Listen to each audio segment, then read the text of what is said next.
welcome to open the case for the opposition, President of the College Historical Society, and former winner of the Irish Times, the Irish Mace, and gold medalist of the Society, Professor David McConnell.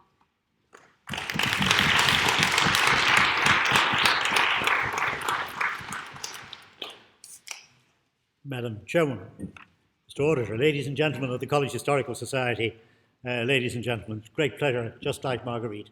I feel tremendous pleasure to be back in this chamber where I spent more time, certainly in the middle 2 years of my undergraduate career, I spent far more time here than I did doing any science. There are some very big questions facing us tonight. I think probably much bigger questions than might seem to arise from the wording of the motion. And I too read the Irish Times editorial this morning, and I happen to agree with almost everything that's in it. And one of the things which I hope we're all going to agree on is that the greatest cultural achievement of the last 50 to 100 years anywhere in this world has occurred in China. The raising from poverty of more than 1 billion people. There is nothing that has happened over this period of time to match that achievement. And indeed, most of it occurred in the last 30 or 40 years. I have a little advantage over some of you in that I've been to China. I went there first in the 1980s, which was before Tiananmen Square. Most people wore Mao suits. Cars were almost unknown. There were indeed 9 million bicycles in Beijing. You know the tune, the song by Katie Malua, I hope. The people in Beijing, Xi'an, and Shanghai, which were the 3 cities that I visited, were clearly very poor. My last visit was in 2016, and my good fortune was to go to Shenzhen. I spoke there at the largest genome sequencing company of the world in Shenzhen. It's about 50 miles from Hong Kong. I went to a city which didn't exist in 1979. Today, it is a high-tech city with 12 million people and 3 million cars. The transformation in those 30 to 40 years that I have known China, a little bit, admittedly, has been dramatic. Overall today, it is said that there are 700 to 800 million people in China who are broadly middle class. I'll tell you a small anecdote. My nephew's wife is Chinese. Her parents from the city of Jilin in northeastern China near the North Korean border, attended the wedding ceremony of their daughter in Dublin last year. That is a sign of the new China. China has opened up to the world, not fully, but remarkably. And this is a huge political and cultural achievement of which they must be very proud, and we should applaud. I'd like to make a contrast between 2 former communist nations, one Russia and the other China. One has made a bags of it, and the other has made a great success of it. The Russians had what amounted to a revolution. An appalling mess was made in Russia after the fall of the Berlin Wall, whereas China has made steady progress. Nobody buys anything from Russia except oil, gas, and vodka. They can't make anything. Their country is a disaster. The contrast, of course, is that China is now one of the leading high-tech economies in the world, on which we depend, with which we are interlinked. It is a thoroughly modern nation in so many meanings of those words. The Chinese decided to make haste slowly. They decided, and I see some Chinese faces here tonight, I'm not sure whether you would fully agree with me, but they decided actually to westernize their country, but to do it slowly, very slowly. They favored evolution and not revolution. They have had thousands of years of experience of civilization. They were a civilized people long before we knew what the word meant. They've been through huge changes in their civilization, and they have enormous confidence looking back at what they have achieved. It wasn't plain sailing. They fell behind. Now they are catching up. and those huge cultural reserves, which I've seen in Chinese families, families who know about their family histories going back long before Mao Zedong came to power. These are cultural memories which are standing to them today. They know that significant change in any society takes a very long time. Now China is on course to become the leader of the world. Yes? Even if they value that this takes a long time, why is it they are forcing through change to Hong Kong? Change Hong Kong doesn't want is actively protesting if they believe in the way you play. I'm going to argue a little bit further that in fact emphasize that change takes time, and change also requires patience. That is what the real nub of this matter actually is. For China to become the leader of the world, it'll take 50, perhaps 100 years' time. Things could, of course, go badly wrong, but we had better face up to this simple idea.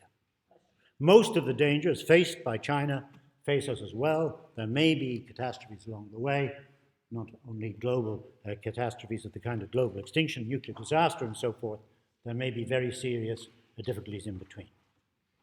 So what kind of future do we want for China, let alone what do they want? And the question is increasingly whether this increasingly prosperous China will be a free society based on law and democracy, which it is not at the moment, as we know it at any rate, or whether it will be a centralized society which will still be dominated by largely unelected elite, with limits on freedom of movement, both internally and externally, and with limits on freedom of expression, and without an independent judiciary. Hong Kong reverted to China in 1997, as we know, under the rubric of one country, two systems. The future was not entirely clear. The two systems were very different. But what I want to try to persuade you is that what is happening is that China is actually becoming Western and extending something which I can only call the Hong Kong experiment. Indeed. Do you think China's treatment of Muslim minorities in the West, forcing them to re-educate up as Western, or is it Western in the sense of the 1930s West treated towards Jews? I'm going to confess something. You spoke far too quickly for me. Try it again. Do you think China's internment of Muslim minorities in the West, the Uyghurs specifically, is more akin to the West now or more akin to the West in the 1930s or 40s? I think what is going on in northwestern China is, of course, a tragedy. And it is one of these things of which we should all disapprove, and I do. And I like the question, why are we not protesting more against it than against the behavior of the Hong Kong police? These are the sorts of things that happen, and you have alluded to what happened in Europe in the 1930s. We made very serious mistakes not that long ago. It takes time to get over these things. It takes time for government to mature. Gradually, these things will be seen as horrible, of course, blots on the history of China, in my opinion. Of course, it's obvious.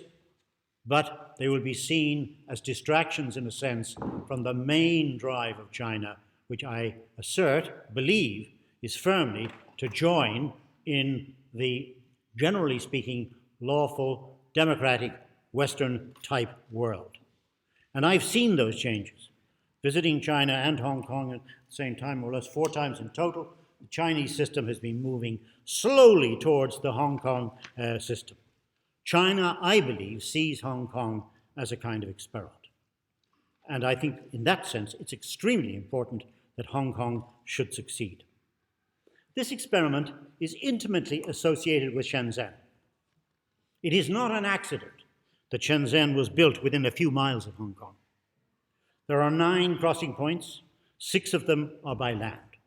Thousands of people traverse those borders every day. Part of Shenzhen has been designated as something called Xinghai, described as a useful exploration for China to create a more open economic system.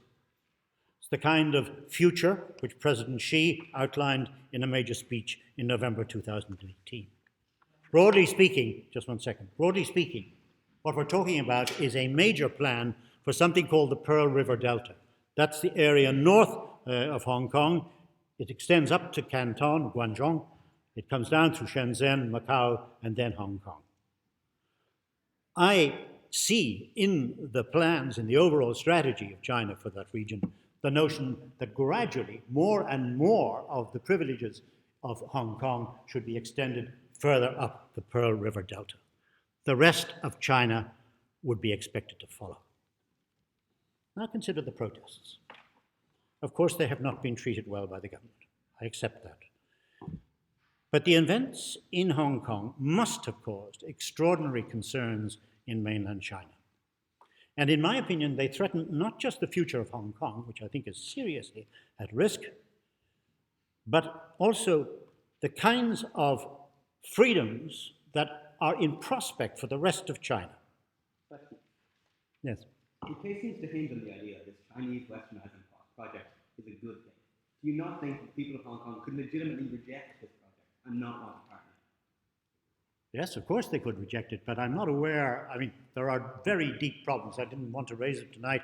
I accept that there are huge difficulties, indeed, with the broad Western system, if that's what you're driving at. Yes, there are. But as of now, it seems to me that the general consensus is that we want to extend the rule of law, we want to expand the freedoms of the press and such, we want to extend democracy. And I think that is what the people of Hong Kong are actually wanting, and that's what I am referring to. So on the one hand, if you excuse me just a second, on the one hand, China, I don't believe, can afford to allow Hong Kong to disintegrate into chaos. And I put it to you that either the Hong Kong police regain total control in Beijing, or Beijing will take control.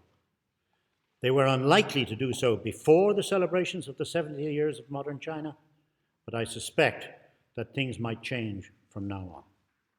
But no matter what happens in Hong Kong, in any case, what I am concerned about is that the pace of democratization in China itself is likely to slow down. China, I do not believe, can allow the kinds of protests that we've seen in Hong Kong, cannot allow those protests to occur on the mainland. It may well decide that it cannot continue to extend the Hong Kong system further into China. If the Hong Kong system has been destroyed, which it is in danger of being at the present time, it certainly can't be extended. So what should the Hist say about the violence? What can we in the Hist tonight refer to the violence and comment about the violence in Hong Kong? I would say that they should never have become violent. While they were peaceful, and that has been referred to, there was a chance that they might achieve very significant changes in government in Hong Kong, and indeed they did achieve it. They want an extension of democracy in Hong Kong, and it's very likely, I think, that if they had retained a peaceful method of protest, that might well have been on the cards. It would have been evolution, not revolution. But of course we know, or at least we should know, and I would have expected Margarita Bulger to know and take a slightly different approach to it, but perhaps she was forced to by being on that side of the motion. We should know that peaceful protests too often end in violence, and in almost all cases, they set back social, economic, and political protest, if not for decades, maybe even for centuries. On the 1st of February 1972, I joined a protest march out there on Merrion Square, before some of your parents were born. And that march we marched along Merrion Square. There were so many people there, the press was so great, that the railings collapsed under the weights of the crowd, the railings of Merrion Square. And of course, the march stopped in front of the British Embassy on the far side of Merrion Square. And you probably do know what happened then. Some people had taken over the protest, hurled Molotov cocktails through the windows of the British Embassy and burned it down. In 1976, the British ambassador, his assistant and his driver were blown up a few miles from my house. The peaceful protests, which had started in the north of Ireland and extended into the Republic, were taken over by violence and terrorism. And it is my assertion, Margarita, that set back social, political, and economic progress in this country by decades. We are still in the throes of violence in this country. We are still subliminally affected by the threat of violence in this country. It is still going to take us decades ahead before the peoples of this country are reconciled to each other. Why? Because peaceful protests were taken over by violence. Protest movements rarely succeed if they are taken over by violence. And it would be my contention that the failure of the Hong Kong protesters to avoid violence has set back their objectives very, very, very significantly. There is so much at stake in Hong Kong. Not just the independence of Hong Kong, which I think is very seriously at risk, but also, as I've argued, the direction which is being taken by China itself. Its direction has been towards the adoption of Western values. And a final reason, because the impact on China will have absolutely enormous effects on the future of human civilization as a whole, because it is set to become the dominant cultural and economic power on the planet. So I plead with you. We are a small society, but we have an honorable and very great history. And I plead with you to send a message tonight, quietly, from us. Maybe it will be reported. I hope that it is. Send a small way a message from this society to the mostly young protesters, mostly students just like yourselves, that they should cease their violent protests. Please, take some time out. Please pause. Wait and see if the Hong Kong government makes some conciliatory gestures, the most important of which, by the way, from my point of view, would be the dropping of all charges against the protesters who have courageously, but I think foolishly, taken violence as part of their protests over the last while. If the violence continues, I predict, with some confidence, it will destroy Hong Kong. It will set back the westernization of China by decades, with all the implications that has for the rest of the world. Thank you.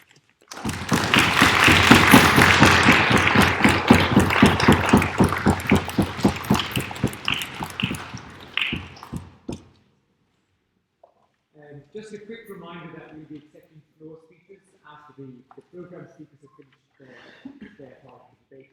So those speeches are about 4 or 5 minutes in length, and you can give them on either side of the motion. Just write your name and which side you'd like to speak on the paper, and hand up towards the table, and we'll take notes away from the speaker. Now I'll give it back to the chair.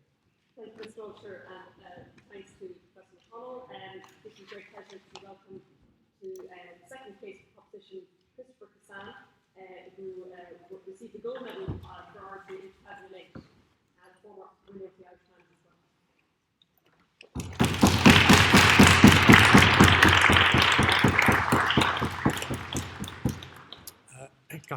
Ladies and gentlemen, thank you very much to Luke, to Ursula, and to David for inviting me to come this evening. As you can see, I have recently broken my arm and my wrist, and whatever happens this evening, what I will be most pleased with is that I somehow managed to get myself into a suit, which after many weeks of not being able to wear sleeves was both extremely difficult, and if anybody had been watching sort of inadvertent physical comedy of the highest order, really do realize how important your second hand is when you don't have it. The very first time that I ever stood at this ballot box, I was in my freshers' week when I was a student.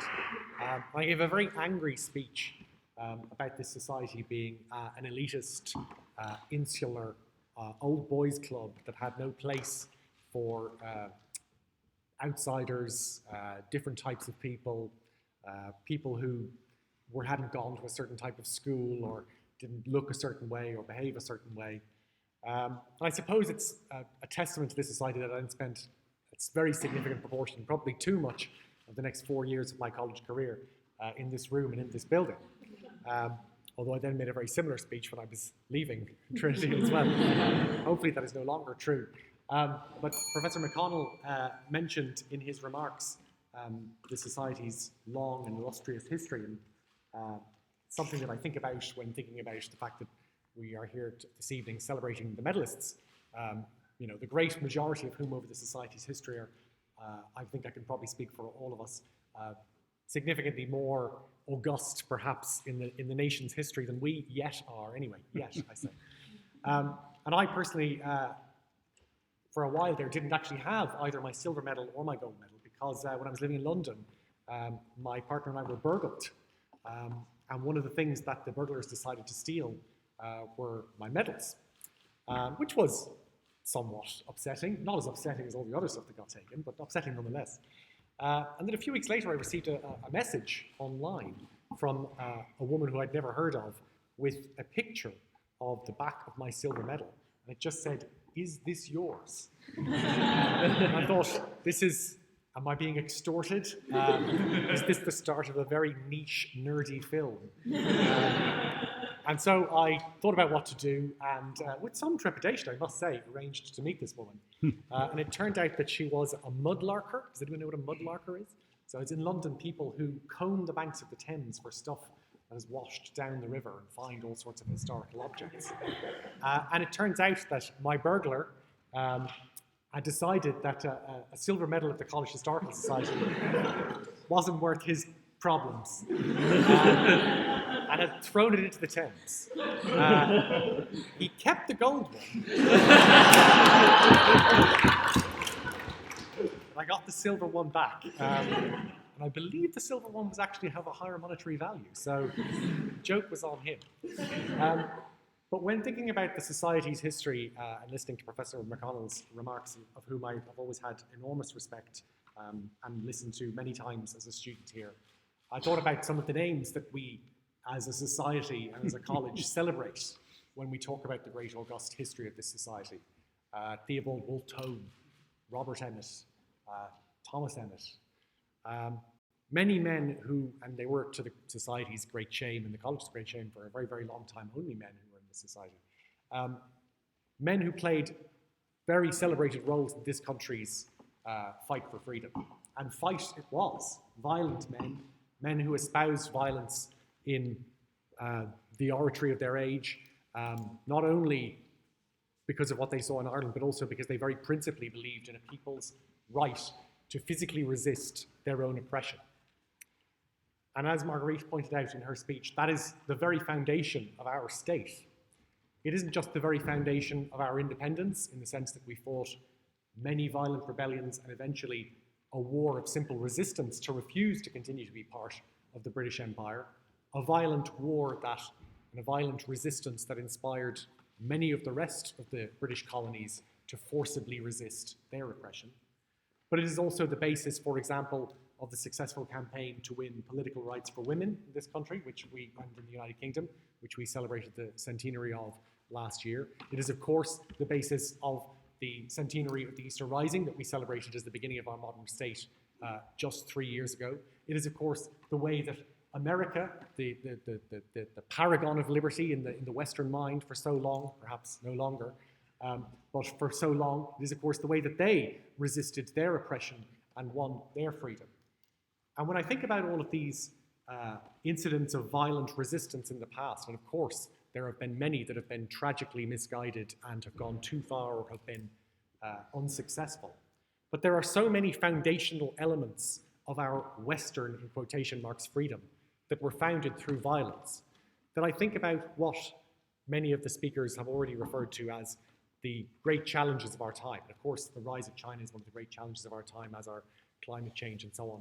But I think what really is the great challenge for our generation is to go beyond thinking of ourselves as purely Western and to develop a more global consciousness, to be able to think about the things that affect our world globally, to be able to understand that people who are different from us have different opinions, but also that we all face the same challenges.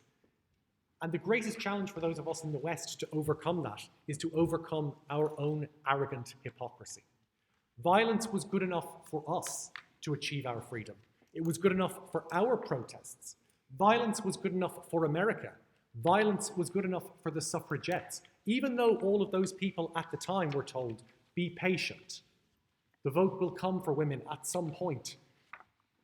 Freedom will come for America at some point. Freedom will come for Ireland at some point. How many generations were told to wait, to not forcibly resist what became the eradication of most of our language, the eradication of parts of our culture, centuries of misery and oppression and mass death, things that are occurring in totalitarian China on a scale never before seen in human history. A totalitarian regime that rules over nearly 1.5 billion people. The conservative estimates of the number of people in Chinese forced labor camps, or concentration camps as we might call them in the West, is in the millions.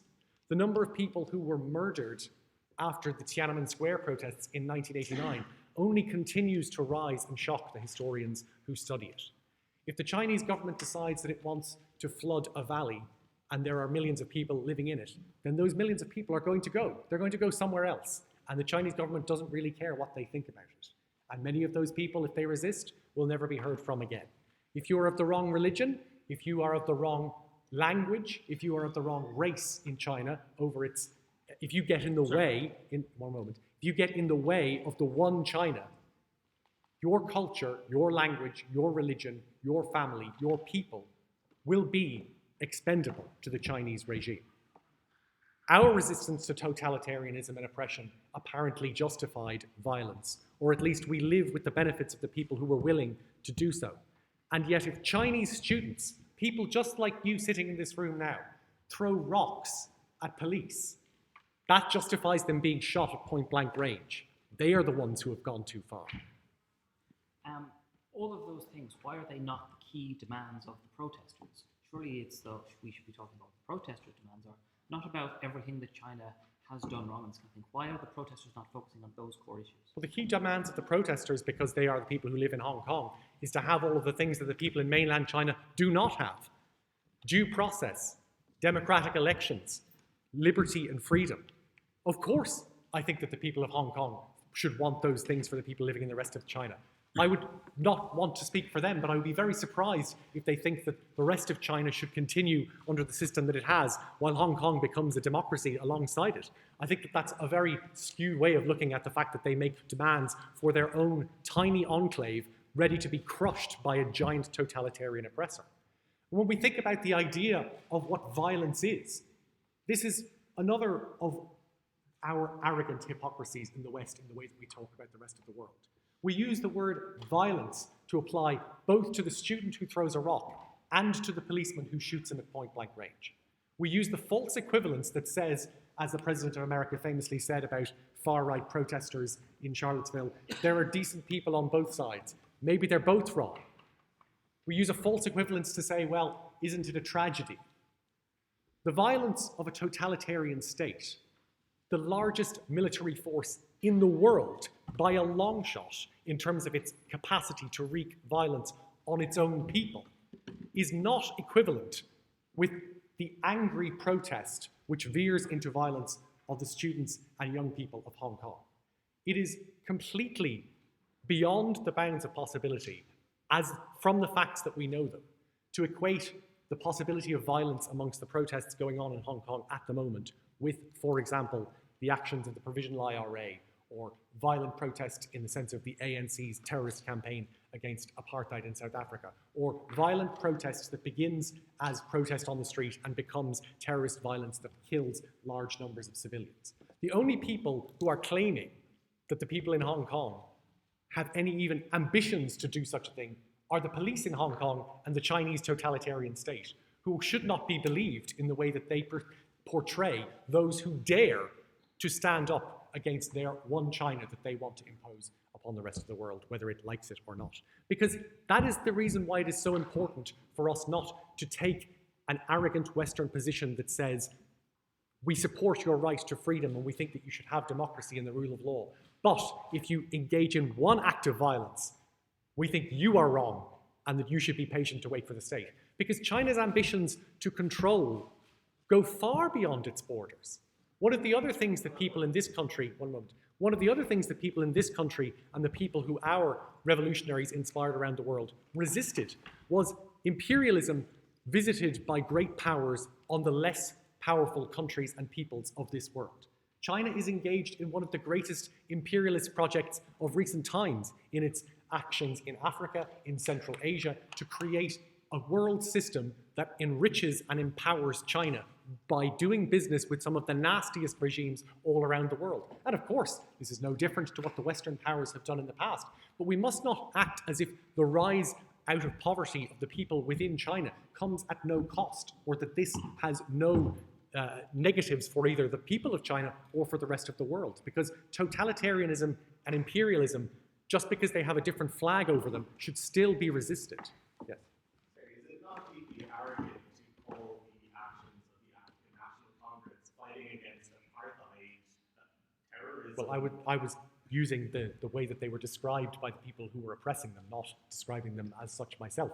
I think that if we think of all of these incidents, these people are decried as terrorists by the people oppressing them. The suffragettes were called terrorists by those who did not want to give women political rights. The ANC was decried as terrorists by those who wanted to continue a racial system. The protesters in Hong Kong today are being decried as terrorists. There are already claims of the Hong Kong police trying to arrest people allegedly for making bombs, imprisoning large numbers of people without charge, without evidence, simply because they appear at protests. And as has been mentioned by Marguerite earlier, one of the key demands of the protesters is to have their protests recognized as protests, not as riots and terrorism.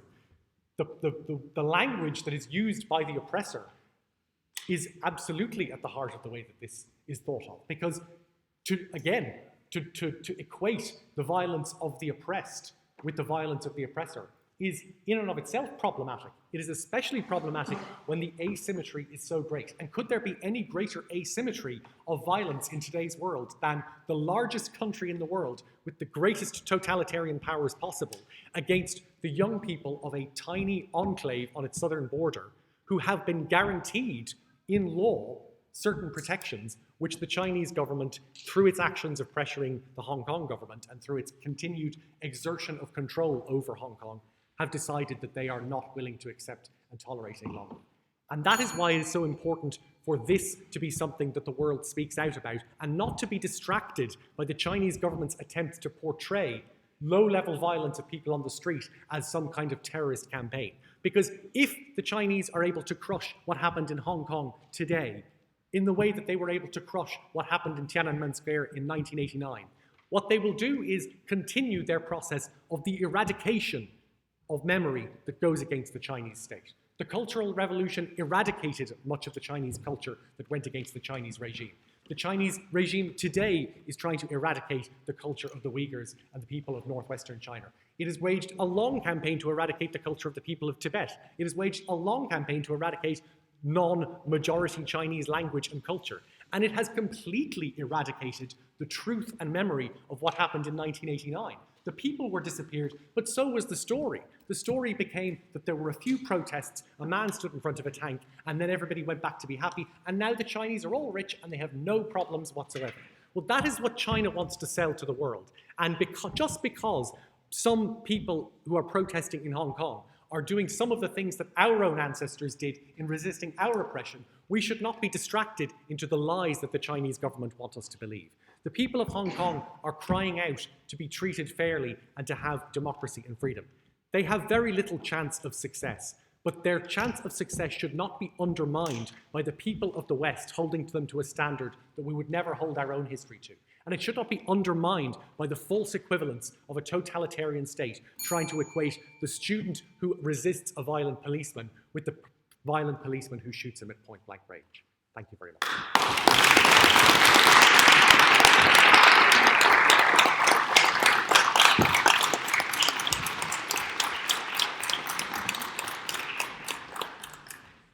Very much, Chris, and I'd like to invite Oscar Toby to take the opposite. Oscar Toby? Well, that would be a weird name for me. Thank you.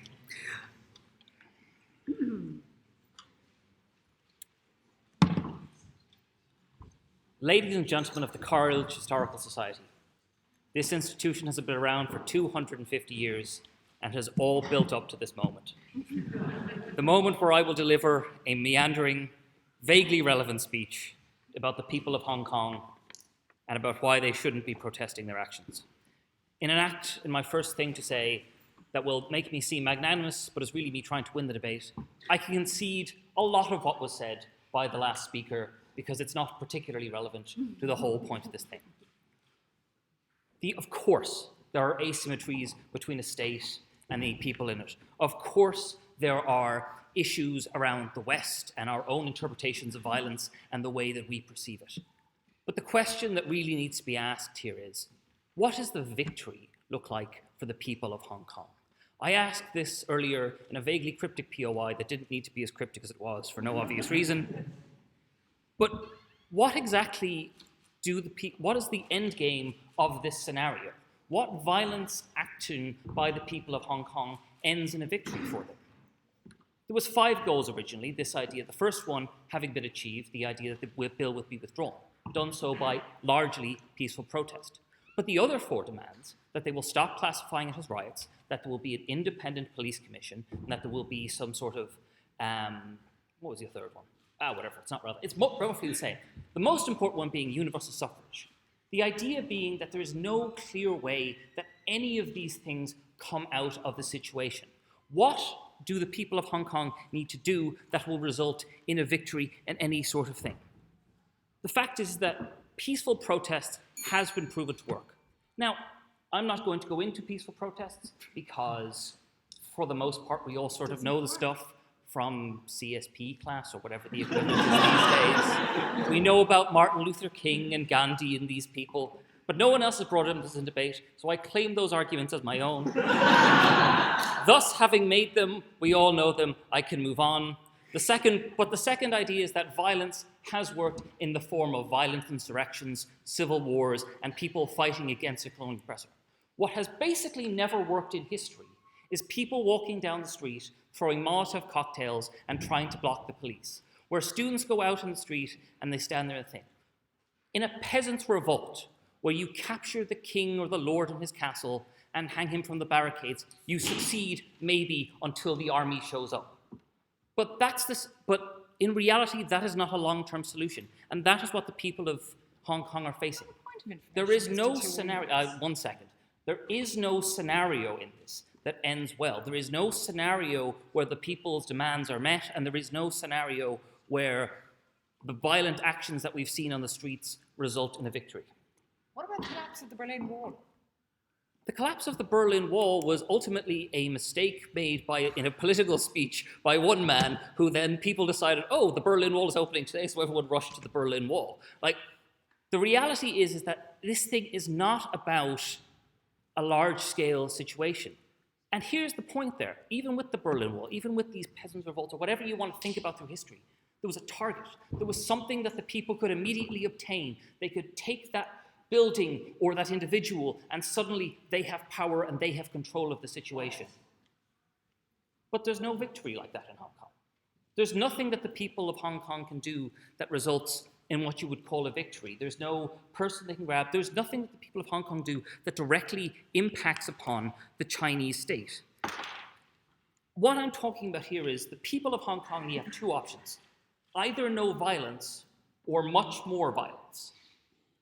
Much more violence could be successful on a large-scale, huge thing, but this idea that violent protests, this idea of marching in the street, throwing stones, throwing things will somehow do it, is a fantasy. Now, this could be an issue of definitions. What is violence? What is a violent thing? But the fact is that large-scale insurrections work because they target political individuals. They work because they have a targeted system of government. They undermine the systems that create that create their environment in the first place. That's not something that happens in Hong Kong. 20 years ago, this might have been more effective because Hong Kong was that much more important to the Chinese economy. Now there's very little that happens that the Chinese economy can't simply shrug off. It's not that... Here's the thing. Life in Hong Kong isn't so horrific that the people are going to decide that it's time to overthrow their masters in the level of violence that would be necessary to even attempt such an action. Because for the most part, as McConnell has said, the people of Hong Kong are content to some degree. It's positive, it's Western, people are mostly wealthy. it's not a particularly pleasant picture I'm painting here. I will agree with you. It is a grim idea that people can't overthrow their oppressors. But we can't be silly about this. We can't just talk about this as if this is a fictional idea of what is going on here, or about what is morally right and what is important at that time period. 1 second, Lorna. Yeah, go on, sure. The escalation of the protests caught international attention. That brought pressure on China to revoke it and to follow the laws as set out as for the Treaty of the Reconciliation. Why is it you say that continued protests won't keep that international interest? Because what is the point of international interest? Like, no, honestly, what is the point of international interest in this? The reason we don't target people like Russia if they mess with the Ukraine or Georgia is because they're too big. The reason we don't care about what China is doing with its Muslim population is because they are too big. You can make as much noise and protest as you want, but so can a 2-year-old crying in the shop. That's a really bad metaphor. But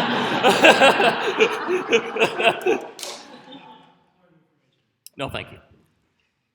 But the idea is that what ultimate good does attention give you? What point do the people of the West step in and say, now it is time that China gets back on thing? No, thank you. And I put it to you that there is no scenario in which China is forced to capitulate this idea of universal suffrage to the people of Hong Kong. Because to do so is to undermine the very basics of what they have built up over the last 70 years. There is no good ideas within this place. Stephen, yeah? Right. So Hong Kong is the world's biggest shipping port, the third biggest stock exchange in the world. Don't you think violent protests and disrupting those shipping ports and disrupting those financial markets might encourage the West to act somewhat on China? Okay, fine. If your goal is to shut down the city, make it ungovernable, there's no reason that can't be done through non-violent means. Like, this is the ultimate problem with this idea that we can somehow solve this crisis through violent protest. If your goal is simply to lock it down, you can do that right now. You don't need to get violent.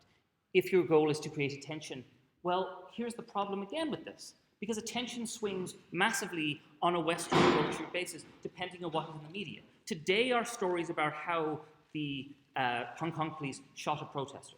But tomorrow, it could very well be about protesters going too far and innocent getting caught in the crossfire. And we've already seen this to some extent within with that Air Force situation. It will get worse to a certain point, and it will change depending on the day of the week. And the narrative will be whatever suits the Western governments at that time. If the violence gets to a point that is unsustainable, there is just as good a chance that the Western governments will say it is the people who are doing it. Look, we need to concede that yes, the West was born out of violence. We have our own history of violence and everything.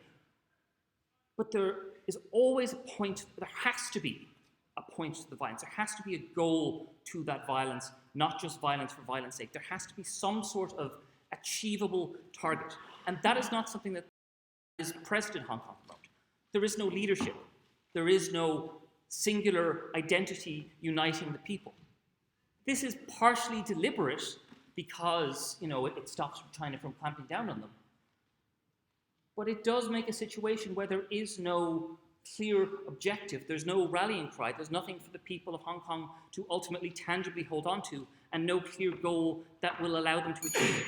There is no method of making themselves more prevalent. So what I'm trying to stress in this speech is just the idea that it's okay to say violence is fine in principle, but in practice, what is the aim? Thank you.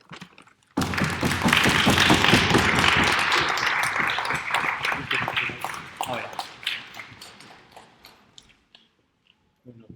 Just while our next speaker is getting up to the ballot box, we have had a couple of people put their names down to give those speeches on the proposition. We will be accepting one from Stephen James Law.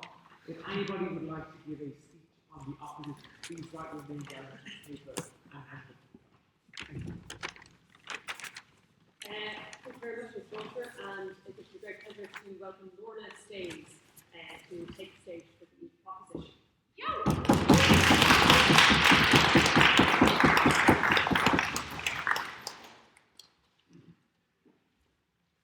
2 days ago, the Chinese government fired live bullets on their citizens while conducting a peaceful protest. 2 days ago, they shot with the intent to kill their own population. It is easy for the opposition to claim that you're not doing it for any reason, or it's easy to claim that you're causing the escalation. But if you exist in a state where they are willing to ever fire live bullets on you for your right to protest, then that violence always existed in your state. You were always in danger, and you always needed to stand in any method necessary to protect yourself, because the violence was already being committed against you. They just took their moment to show it. I'm going to tell you that one thing in this. For you to decide if you should stand for this violence in this debate, you have to answer this. Who has caused this violence to exist between China and Hong Kong? Are the Hong Kong protesters the cause or the response? And logically, I'm going to tell you why it is they are the response to it. I think because it's worth noting, firstly, that the China that David tells you might be true in their interactions with Western exchanges, and is to some degree true about their economic policies, that they're slightly westernized. But it is untrue to claim how they treat other member states in Asia, that they are in this liberal mindset that they're slowly progressing towards. Recognize they insert aggressive foreign policies within this. Recognize they ban their own citizens from protesting. It is illegal to gather without state legislation. They have citizen point surveys and citizen things. They also have a private secret police to their own population that extends beyond their borders to the countries around them, where they aggressively insert themselves into the political spheres and into the governmental spheres of how these countries run. Because China doesn't want a slow takeover where they slowly westernize and then get power. They want that power now, and they want it through the methods that they take it. And Hong Kong has become the crux through which they do this. So I don't think, but even if his world was true, that just because at some point China will liberalize, I don't think he tells you why it is that Hong Kong people should have to suffer in a state where they have no democratic rights and no ability to access them, just because at some day they may take on the Hong Kong policy. No. I will then say that Oscar claims this efficacy, or he's sort of resigned to it. He's more willing to say it is awful, but that he will do without this. I think it is worth noting that one, international pressure, it's not simply, oh, but what has it done? It got the first of their 5 demands done when they got the major protest. That sounds like a very good start point to it. I think Stephen tells you good reasons why it's likely that's going to happen. But I think what is more important about this is he gives you exactly why it is your duty to support the violence that's being done here, and it is why it's my burden to tell you why they're choosing to go into that violence. But I think it is worth noting that international pressure can work. But even if he's right and there's nothing that can be done, that is all the more important. That if you're already trapped in a violent state, that you take the methods to protect yourselves and defend any liberties you can within it. So even if he is telling the truth, I don't think that it's valued. So I think one thing first to look at, what is the state and consent, and why are you legitimate to do that? Recognize that we all have chosen to opt within a state, and you exist within this from the moment of birth. You give up a lot of things to be in a state. You give up a lot of rights, you have to follow laws, you pay taxes, you have to wear seatbelts, all such things. You also give up a lot of autonomy. There are very strict things about what you have to do, how you have to behave, where you have to be, down to educational behaviors, down to going to jury. Those are all things you give up in a nice, less liberal democracy. All of that is because you choose to be part of a wider benefit. Those are things the people of Hong Kong have consented to, and in fact very expressly said they would only return to China, assuming they would consent to those regulations, but not lose the two things which are the two mechanisms people can meaningfully stand against them with. That is ability to vote and government and ability to vote and protest. Because recognize the power of the state is always disproportionate to the individual, and often disproportionate to the masses. They have masses of control, masses of power, masses of ability to harm those within it, which means that when the people of Hong Kong put value in voting and protest, it was because they wanted to have an ability to respond to governmental power.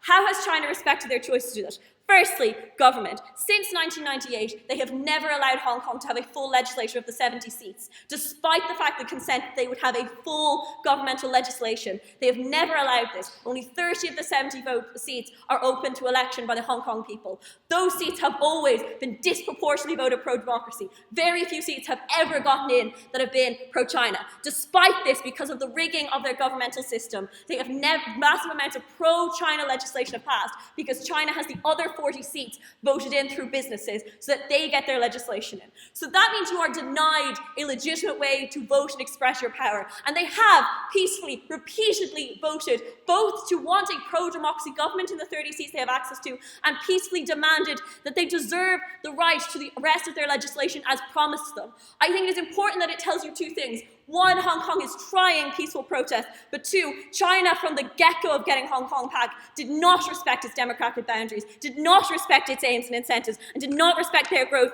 and ability within it. Secondly then, if you can't access government, what can you access? You can access protest. I think it's very interesting and worth noting. There's no such thing as definition of a violent protest. There's no agreed upon term. There's no agreed upon limits to what happens to it. It's because those in charge decide what violent protest is. Those in charge define it. So sometimes it's called legitimate because the violent protests win, and often it's denounced because the state in power denounced it. There is a theory, conversely, of non-violent protest. It has very specific express rules within it.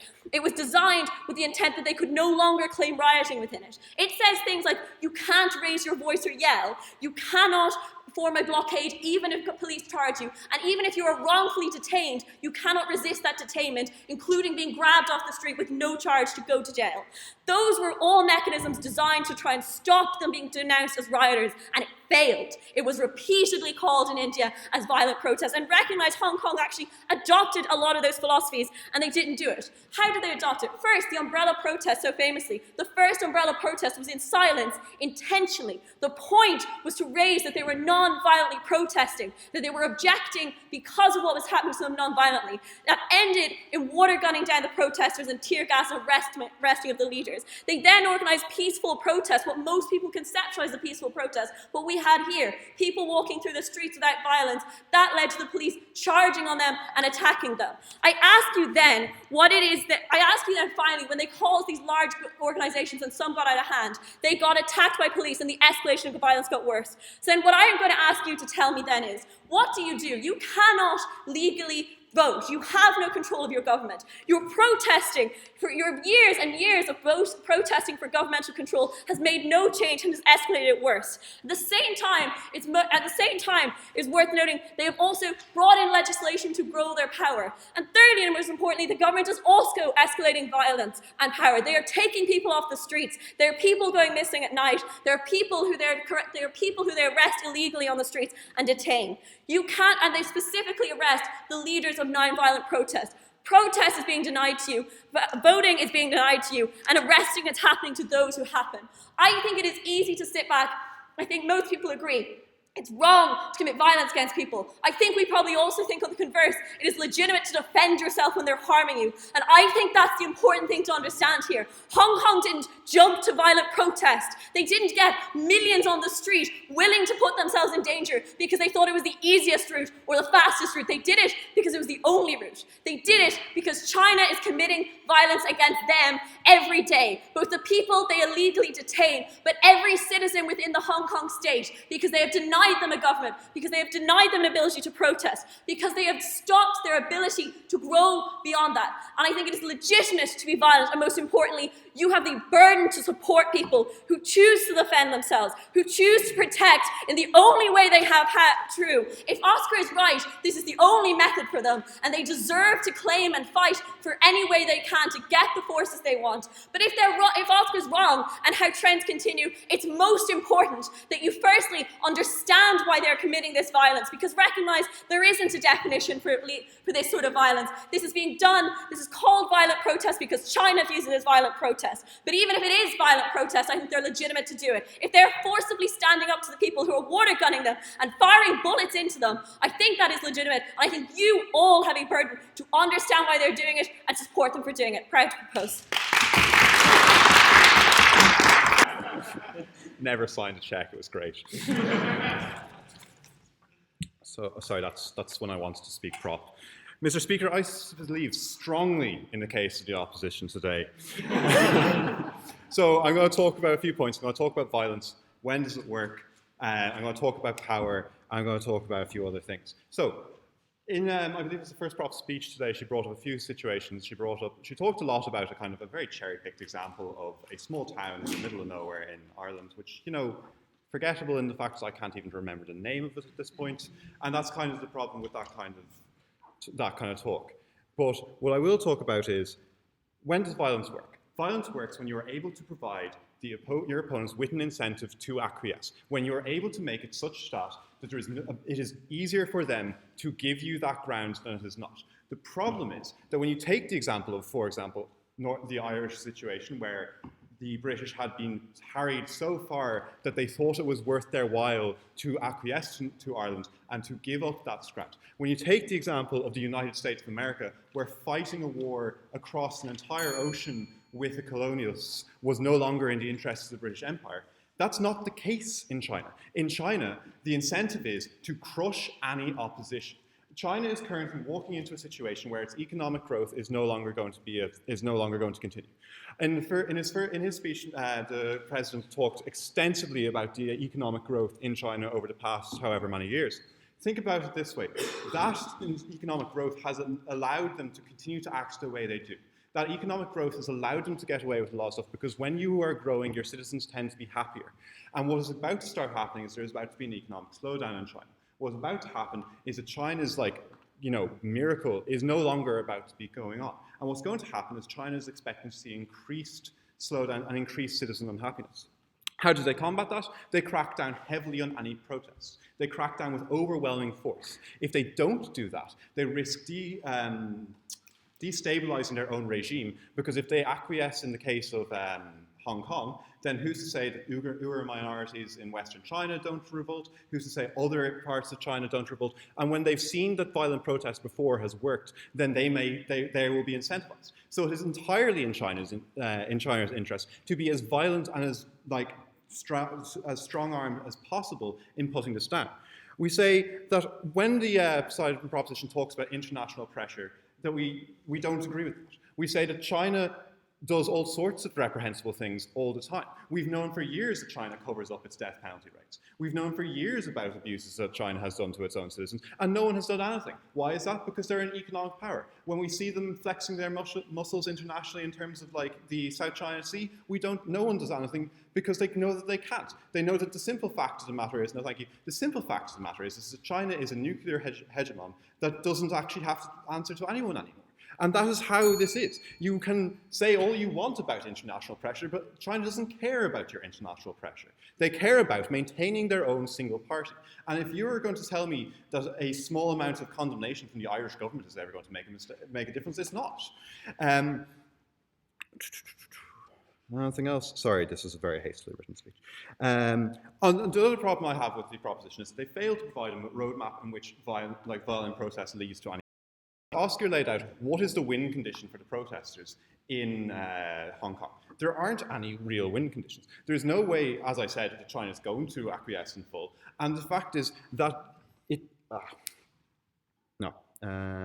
fact is that there's no tangible way to win this protest. And we would strongly compose, as Ronan brought up in his speech, that this international attention was already there. There's no real gains to be won from being murdered on the streets, and for that reason we would beg you to oppose.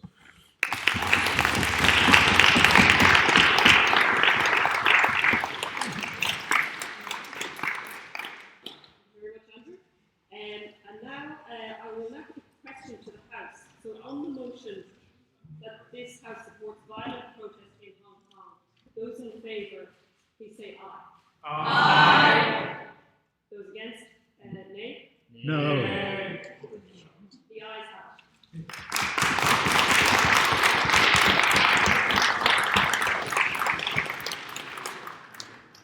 So the motion is carried.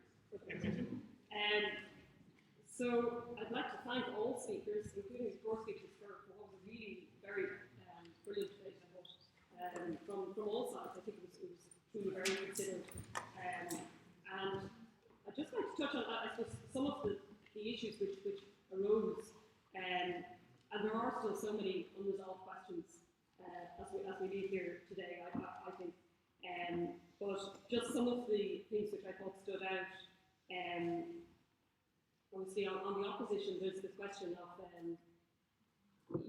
that peaceful protest. The question being that, do you achieve more by sticking to your peaceful aims and never going beyond? And then there's the question of, as Lorna did really well, is, what are the limits of a actually did a really good description of what we mean by violent protest, and that so often violent protest is retrospectively called legitimate protest when it works, and that the limits of what is accepted is the boundaries are pushed as time goes on. Marguerite at the start reminded us of those great words from John F. Kennedy, that those who make peaceful protest impossible make violent revolution inevitable. And I think they were very interesting words to start the debate with, because that's, I suppose, the point that we're at now is in terms of kind of what is possible for the people of Hong Kong in the situation which they face. But David then, I think, very importantly set the scene in terms of, I've never been to China. I don't pretend to know much, or I won't be an expert on the situation facing the Chinese people. And does remind us of the great development which has happened there over the past number of generations. And I think in many ways that fed in interestingly to what Chris reminded us of in terms of our own kind of the Western arrogance that sometimes that we don't actually fully appreciate what is happening completely on a global stage. But something that Chris said, which really stood out, I thought, which was that people's right to physically resist their own oppression, and that is often what's happening in the examples that you gave in terms of our own right fight for independence, but also in terms of women's suffrage, which was celebrated last year, that essentially people are using their own bodies and the utility of using their bodies against the state. And do we call, is that what we're calling violence? Again, it's about these definitions. But it's interesting in terms of the suffrage movement to note that looking back, we kind of make this very polarized distinction between the suffragists who maintained peaceful means, Millicent Fawcett and Anna Haslam here in Ireland, and then that these certain women kind of took violent means, and they were the suffragettes, and they smashed windows, and they blew up post boxes. But in many ways, that kind of belies there was a huge amount of cooperation and collaboration between suffragettes and suffragists. And Anna Haslam visited Hannah Skeffington in prison when she was in prison for smashing windows in Dublin Castle. And there's just giving that example as a way of showing that often that in activist movements, that people choose different means to achieve the same end, and they can respect the ways in which people choose to get to that same end in the end. And I think it'd be wrong, I think, to suggest that there isn't that fluidity there. I think it was the final speaker who talked about, I suppose, what difference can we make here in Ireland, and what message can Ireland send, and that is important. I think it's particularly important at the present time that Ireland, and I think Ireland does this very well, but works with its partners on a multilateral basis in the European Union to make sure that these issues are heard on an international stage. And as the European Union moves into a new stage now in 2019, the European Union has to ask itself very fundamental questions as to how does it relate to other global partners on a world stage. I thought it was very positive in March this year, so before the Hong Kong protests began and before the extradition bill was a live issue, as it has been for the last 4 months, the European Commission and High Representative published a document on EU and China, and its first action did relate to tackling human rights and standing firm on human rights. And I just quote from that, and that they say that the ability of the EU and China to engage effectively in human rights will be an important measure of the quality of the bilateral relationship. The EU acknowledges China's progress in economic and social rights. However, in other respects, the human rights situation in China is deteriorating, notably in Xinjiang and regarding civil and political rights, as witnessed by the continuing crackdown on human rights lawyers and defenders. The human rights of the EU and other foreign citizens in China must be protected, and the high degree of autonomy enshrined in the Hong Kong Basic Law needs to be respected. So that was in March 2019, even before this was a live issue, and the EU has been saying, so we often say, well, what can be said, and that the EU does nothing. But I think it's important to acknowledge that and to say that, well, perhaps more could be done to emphasise that this is actually the position, and that the EU and that Ireland, as part of the EU, can stand firm on its values. And that we should be clear, in the present time, in these challenging times, those values are not ethereal. They're stated very clearly. Again, I'm going to quote because I think this is really important. In Article 21 of the Lisbon Treaty, it says that the Union's actions on the international scene shall be guided by the principles which have inspired its own creation, development and enlargement, and which it seeks to advance in the wider world. Democracy, the rule of law, universality and indivisibility of human rights and fundamental freedoms, respect for human dignity, the principles of equality and solidarity, and respect for the principles of the United Nations Charter and international law. So I think there we have a very clear blueprint with which to work on, both in terms of nationally being firm as to what our values are, and internationally being very clear as to where we expect our partners and what direction we expect them to go. That obviously there's only so much we can do, but that we are very, very clear as to what our values are. And I think one point which maybe wasn't raised, but that is so important to mention, is that in 1997, when Hong Kong was handed back to China, that the year that hangs on Hong Kongers' mind is 2047, because in 2047 it will be handed back fully to China.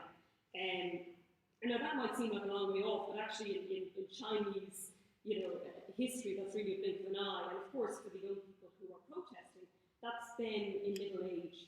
That's then seeing that this is where their lifetime is heading. And that the way that Beijing is pushing its agenda, that control over important institutions could soon come sooner than that. And there was a very interesting piece in the New York Review of Books just this week, stating that what drives so many Hong Kongers into the street is a sense of hopelessness, that this day is fast approaching. No foreign government will stand up for the territory. The world will tut and express dismay, but almost all accept Beijing's sovereign control over 1.4 billion people. Why should other governments fret over the fate of 0.5% of the population? That leaves Hong Kongers with no option other than to protest and hope that they can forestall the inevitable assimilation. So just in closing, I think tonight's debate was, as I said at the start, very timely, very challenging, and coming back to the theme of Hist 250, which of course we are celebrating this year, the 250th anniversary of the College Historical Society. The theme we chose there was oratory in the service of democracy.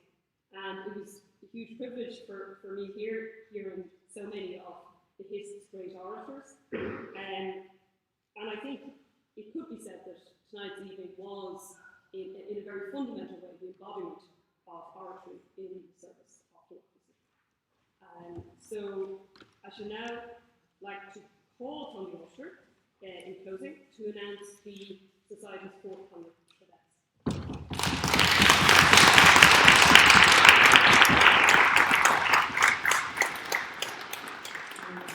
Thank you again for coming to what was a really interesting debate. And I'd like a special thank you for all of our speakers, particularly to those who travelled from great distances and being with us tonight. So I'd like one more round of applause for our fine speakers.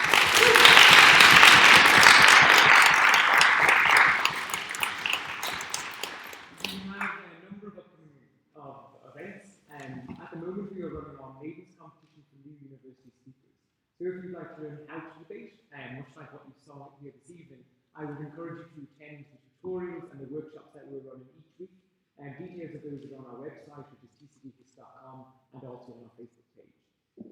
If you liked this debate, or indeed any of our other debates, every Wednesday we meet here in the chamber. Next week's motion is this House supports a sex strike, and we'll have an all-female debate, which will be very interesting. So I would encourage you to come to next week's debate too. Finally, we have a reception upstairs, so with food and drink, or you can enjoy after we finish here. I would encourage you all to go upstairs and enjoy that. The last announcement that we have is we are revitalising or reinstating or other competitions. So everybody who spoke this evening was a winner for the medals of oratory, or they won gold or silver. We also have medals for composition and history. And this year we are reinstating those prizes, so in both medals and in the monetary value. So Maggie Larson has been working on this so far, which is going to just tell you the details of this competition, and then we'll retire upstairs. Thank you.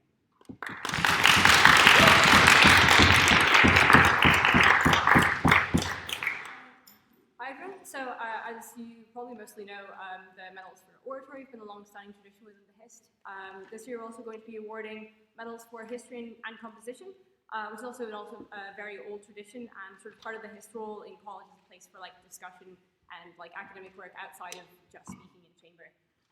So these medals will be awarded on the basis of a competition, which will be judged by some of our honorary members and Trinity lecturers. For history, submissions may be academic essays on any topic. Entries on themes related to the Hist 250 celebrations are especially welcomed, including oratory in the service of democracy, the future of capitalism, the future of the environment, and leadership in crisis. For composition, submissions may take many forms, including long-form essay, literary criticism, original work of fiction, poetry, biographical piece, or musical composition. Former winning compositions include a poem by Thomas More and a short story by Bram Stoker. The competitions are open to all members of the Hist across all disciplines, and submissions of the highest merit will receive a medal in whichever category and a 200 euro cash prize, as well as being published by the Hist. It's very exciting. Submissions are open from this evening and will close on January 31st. I'd really encourage anyone to get involved because it's a really good way to get involved. It doesn't involve necessarily speaking in front of a large group of people, but still contributing to the discourse within the Hist. And we'd really appreciate annual submissions since this is the first year in a long time that we've done this. So keep an eye out for details on social media and on the website. In the meantime, if you have any questions, you can email me at pro@thehist.com.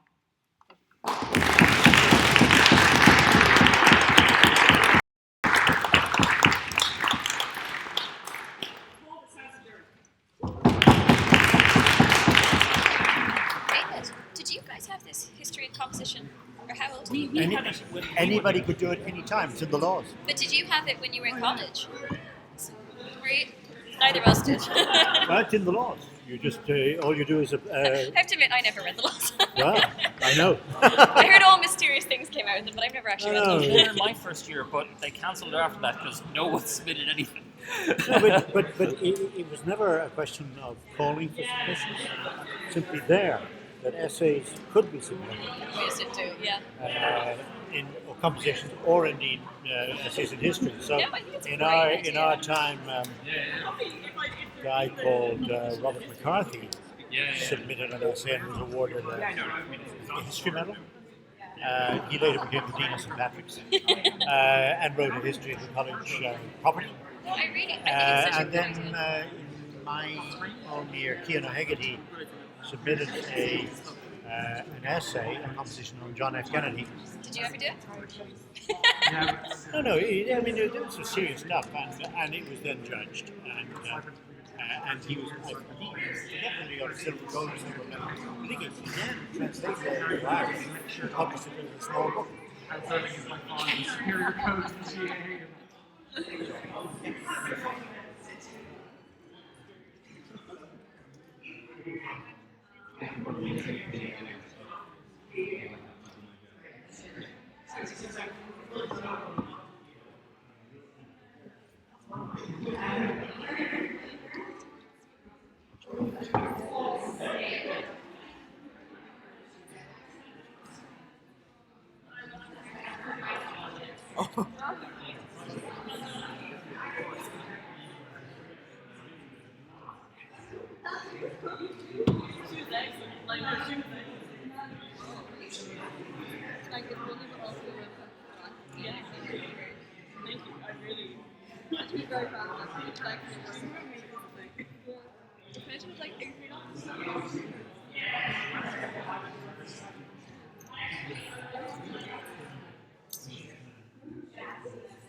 Yeah, but I don't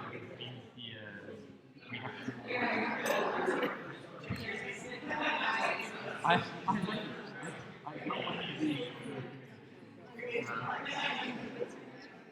be okay.